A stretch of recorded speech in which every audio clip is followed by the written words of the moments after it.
नमस्कार। आज के इस एक्सप्लेनर में आपका स्वागत है। आज हम पुरातत्वविदों की तरह काम करने वाले हैं और राजस्थान की उन सुनहरी रेत के नीचे दबे रहस्यों की खुदाई करेंगे। यह एक ऐसा सफर है जो हमें समय में हजारों साल पीछे ले जाएगा। हम देखेंगे कि हमारे पूर्वज कैसे रहते थे, उन्होंने प्रकृति के साथ कैसे तालमेल बिठाया और अंत में उन महान संस्कृतियों का क्या हुआ। सोचिए, इस रेत के ठीक नीचे क्या छिपा हो सकता है। ऊपर से देखने पर हमें शायद सिर्फ सूखा रेगिस्तान या सूखी नदियां नजर आएं, राइट? लेकिन इन सतहों के बिल्कुल नीचे पूरे के पूरे शहर, शानदार व्यापारिक मार्ग और एडवांस वाटर मैनेजमेंट सिस्टम दबे पड़े हैं। ये ऐसे रहस्य हैं जो आज भी हमें पूरी तरह हैरान कर सकते हैं। आगे बढ़ने से पहले जरा इस टाइमलाइन को समझ लेते हैं। इतिहासकार अतीत को इन 3 अलग-अलग युगों में बांटते हैं। प्राग ऐतिहासिक काल, जहां हमारे पास सिर्फ पुरातात्विक सबूत हैं, कुछ लिखा हुआ नहीं मिला। फिर आदि ऐतिहासिक काल, जहां लिपियां तो हैं लेकिन उन्हें अभी तक पढ़ा नहीं जा सका, जैसे कि सिंधु घाटी सभ्यता। और अंत में ऐतिहासिक काल, जहां हमारे पास लिखित और डिकोड किए गए एकदम स्पष्ट रिकॉर्ड मौजूद हैं। तो आज के इस एक्सप्लेनर का हमारा रूट मैप कुछ ऐसा रहेगा। हम कालीबंगा के अर्बन सेंटर से शुरू करेंगे, फिर आहड़ की रूरल लाइफ को समझेंगे, उसके बाद बैराट के मौर्यकालीन कनेक्शन को देखेंगे, गणेश्वर जैसी कुछ और अहम साइट्स पर नजर डालेंगे और आखिर में बात करेंगे कि इन महान सभ्यताओं का अंत कैसे हुआ।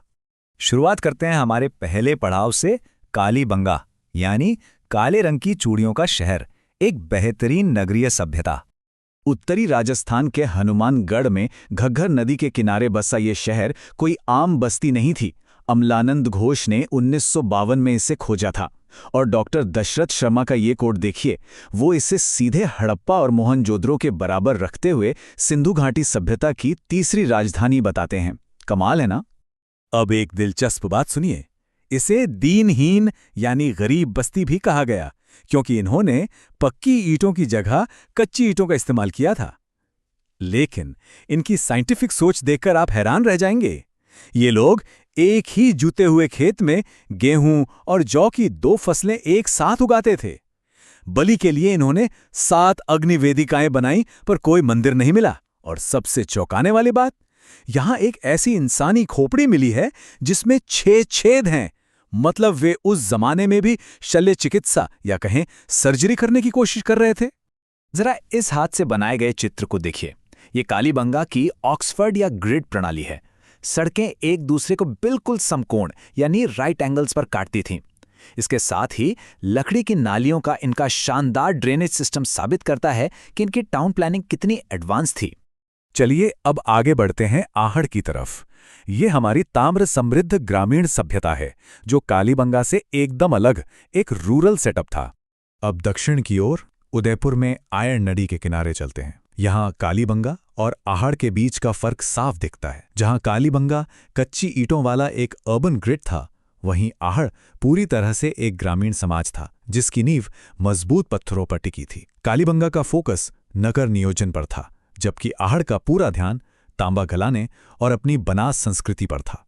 इस रूरल सेटअप में पानी को मैनेज करने के लिए इन्होंने एक बहुत ही शानदार देसी जुगाड़ निकाला था, जिसे चक्रकूप कहते हैं।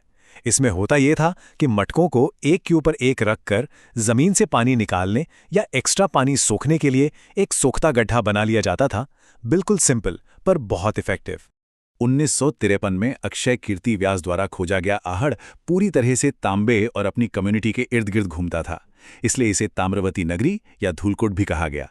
एक ही जगह पर 6 दो मुंह वाले चूल्हों का मिलना, इसका सीधा सा मतलब है कि यहाँ बहुत बड़ी जॉइंट फैमिली रहती थी या फिर अक्सर दावतें होती थीं।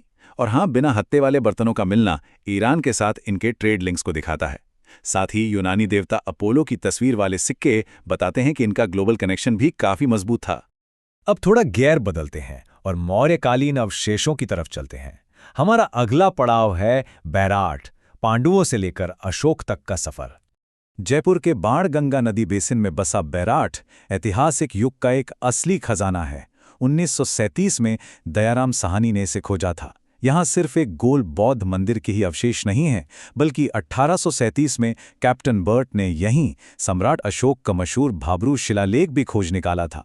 एक सूती कपड़े में बंधे 36 सिक्के भी मिले हैं, जिनमें से 16 तो इंडो ग्रीक शासक मेनांडर के हैं। और यहाँ की पहाड़ियों पर मिले चित्रित शैलाश्रय, वो तो इसे प्राचीन भारत की एक आर्ट गैलरी ही बना देते हैं। चलिए अब बात करते हैं गणेश्वर और कुछ अन्य प्रमुख स्थलों की और देखते हैं कि ये छोटे माने जाने वाले उत्खनन असल में कितने अहम हैं। इस बड़े नेटवर्क को समझने के लिए सीकर जिले में कांतली नदी के तट पर चलते हैं। गणेश्वर को तो लिटरली ताम्रयुगीन सभ्यताओं की जननी या मां कहा जाता है। यहाँ के लोगों ने मिट्टी या ईंटों का बिल्कुल इस्तेमाल नहीं किया, बल्कि बाढ़ से बचने के लिए भारी भरकम पत्थरों के बांध और मजबूत मकान बना डाले। ये टेबल हमारे कुछ छोटे लेकिन बहुत ही क्रूशियल साइट्स का मैप है। ये दिखाती है कि राजस्थान के इस पूरे इलाके में कितनी गजब की डाइवर्सिटी थी। तो यहाँ से आपको जो सबसे अहम बात समझनी है वो ये कि टोंक का रेड प्राचीन सिक्कों का इतना बड़ा हब था कि इसे प्राचीन भारत का टाटा नगर कहा जाने लगा।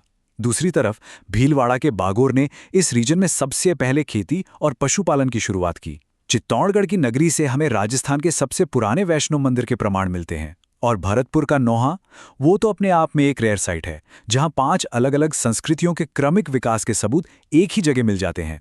और अब आते हैं कहानी के आखिरी और सबसे गंभीर हिस्से पर, महान पतन। आखिर इन शानदार सभ्यताओं का अंत कैसे होता है? इतनी तरक्की देखने के बाद ये सवाल तो उठता ही है कि ये आबाद शहर आखिर रेत में कैसे दफन हो गए।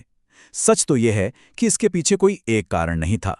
कालीबंगा के घरों की दरारें चीख चीख कर किसी भयानक भूकंप की गवाही देती हैं। कुछ का मानना है कि घग्गर नदी ने अपना रास्ता बदल लिया, तो एक घोष का कहना है कि इसके पीछे क्लाइमेट चेंज यानी जलवायु परिवर्तन का हाथ था। कैनेडी की थ्योरी कहती है कि किसी भयंकर संक्रामक बीमारी ने पूरी आबादी को खत्म कर दिया। और बैराठ, उसे तो हूण शासक मिहिरकुल के हिंसक विदेशी आक्रमण ने पूरी तरह बर्बाद कर दिया था। ये सब सोचने पर मजबूर कर देता है ना। अगर इतने एडवांस ग्रिड सिस्टम, तांबे के शहर और महान सभ्यताएं यूं ही रेत में गायब हो सकती हैं, तो क्या पता आज हम खुद किन भूले बिसरे रहस्यों के ऊपर चल रहे हैं। शायद हमारे पैरों के नीचे अभी भी बहुत कुछ खोजे जाने का इंतजार कर रहा है। आज के इस एक्सप्लेनर में हमारे साथ जुड़ने के लिए बहुत बहुत शुक्रिया। मिलते हैं अगले एक्सप्लेनर में।